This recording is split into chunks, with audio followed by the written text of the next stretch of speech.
Hi, everybody, and welcome to my vlog. Well, it's another day, and we've got a busy day today. First of all, I have to show you. Look at this card that a good friend sent back in Ontario. Can you see that poor little puppy dog? Aw, now haven't we all stuck our tongues on cold metal poles before? No? Oh, okay. Well, I hope someone was there to help this puppy. So that's one thing I want to show you off the bat. Hope you're having a great holiday season in this lead up to Christmas Day, busy and shopping and all that kind of stuff. I had to write myself a couple of notes to remember what to tell you.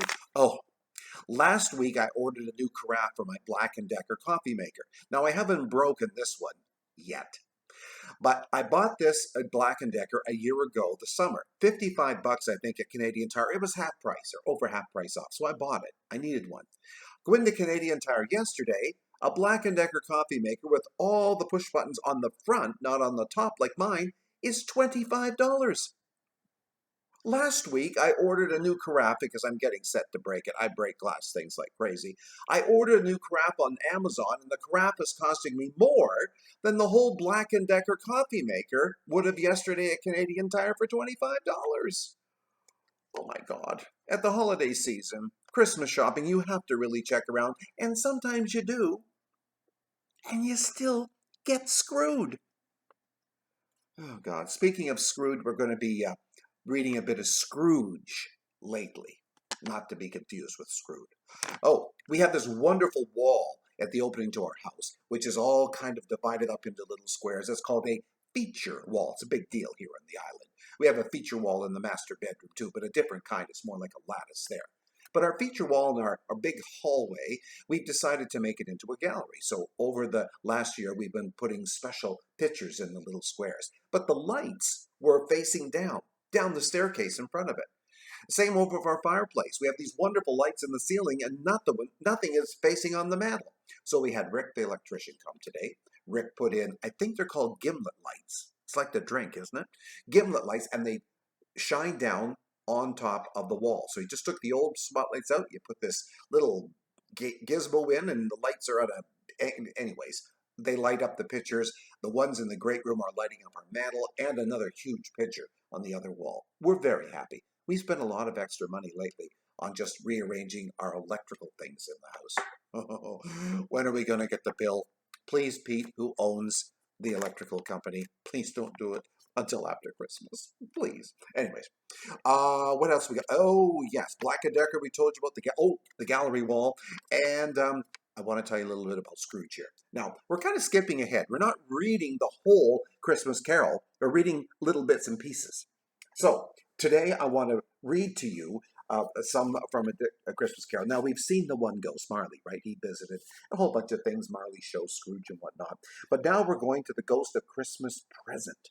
Yes, he's, do I have a picture of the Ghost of Christmas Present? I thought, oh, look here he is. Here's the Ghost of Christmas Present. He's a big guy.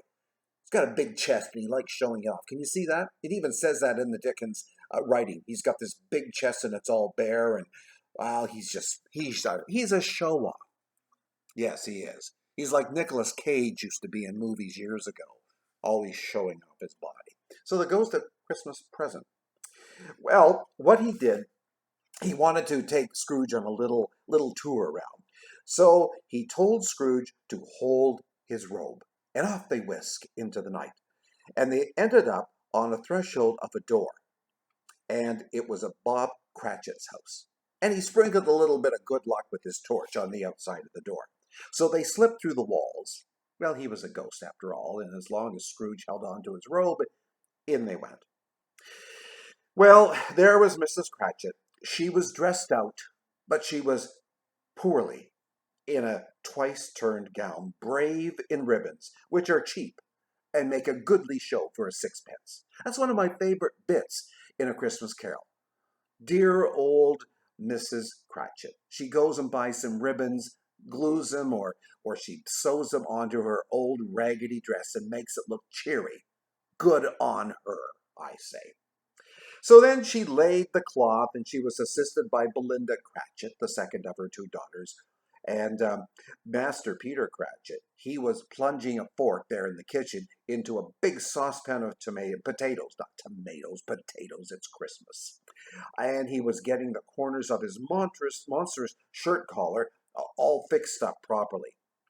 And Bob Cratchit had given his son that big shirt collar. It was a big deal back in Dickens' time to have these big, tall shirt collars. You've probably seen them in the movies. Well, the two smaller Cratchits were in the room too, boy and a girl. They came screaming in from outside. They had smelt the goose cooking. And the goose they actually didn't cook at the Cratchit home. No, they take it down to one of the bakers, and that's what they did back then. Everyone didn't have ovens, so they just went down to the bakers, and the baker would cook the goose for them, tons of them, goose and turkeys, and that's what they did. So it was brought home, and the young children smelt it. Oh, they were just having such a great time and dancing all around the table. What has got hold of your precious father, then? Said Mrs. Cratchit. And your brother, Tiny Tim. You know Tiny Tim, the one with the crutch and the... Yes, we'll get into him later, yes. And your brother, Tiny Tim. And Martha. Martha wasn't as late as last Christmas by half an hour. Oh, here's Martha, mother, said a girl, appearing as she spoke. Well, bless your heart. You're alive, my dear. How late you are. Mrs. Cratchit was kissing her dozens of times, and she was taking off her shawl and bonnet so that she could, relax inside the house. Oh, we've got a great deal of work that we had to finish up tonight, and that's why I'm late, Mother, and we had some more clearing to do this morning. Well, never mind, as long as you're here. And then they hid. They hid the Cratchit girl because they wanted to surprise Bob when he came in. So at first they told Bob that she's not here. And then she just come out of the closet just like that.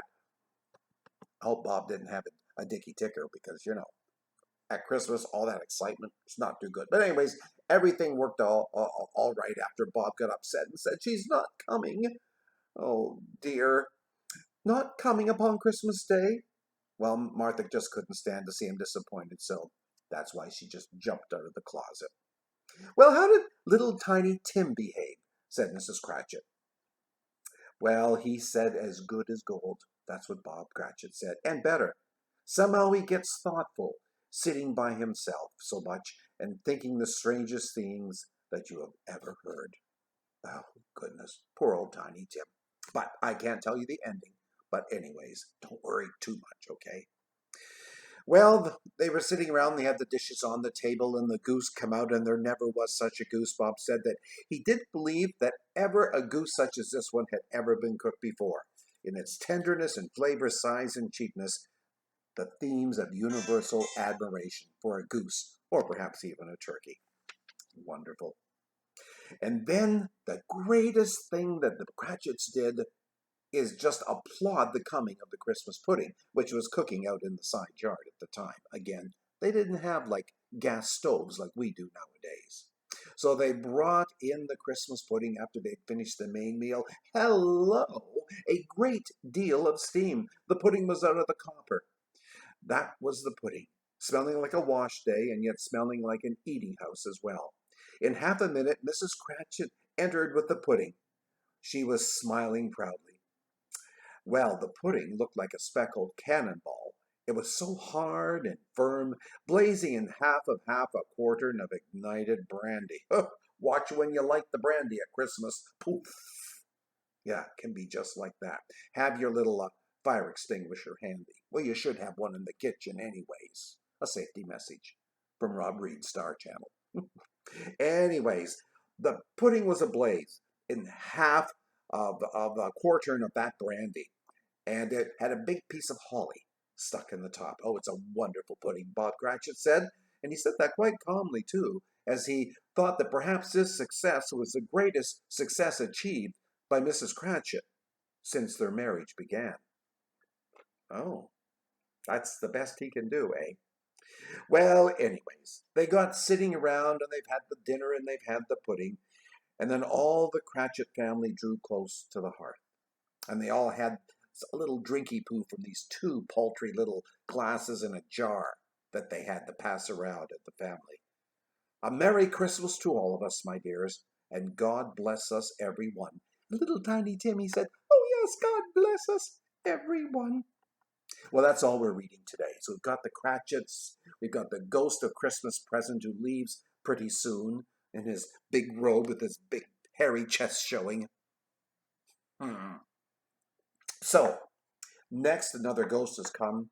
He's going to see Scrooge, and we're going to get to that one very, very soon. I bet you're excited, aren't you? You just can hardly wait to see what's going to happen next with old Scrooge. And is he going to be a better man? I don't want to tell you. I don't want to spoil the ending. So there we go. Thanks for tuning into my blog. Remember to subscribe. The subscribe button should be there on the first page, the home page. Do that. It doesn't cost you anything. It just lets you know when I put a new vlog up. It just lets you know that and at what time you can watch it as a premiere. Okay, that's all it does. But it does help me, the subscribers, and I want to get as many views as possible. So share my YouTube channel with your friends and family, and well, stop people on the street. Go right out in front of your house and just stop a few people and tell them, go to YouTube and Google Rob Reed Star, and then watch some fun videos. Anyways, in the meantime, got things to do. You've got things to do. Have a happy holiday season. Be kind to everyone and just enjoy and suck in all this holiday season has to offer us. And you know what? I'm going to be talking to you very, very soon. Ooh, can hardly wait for Scrooge.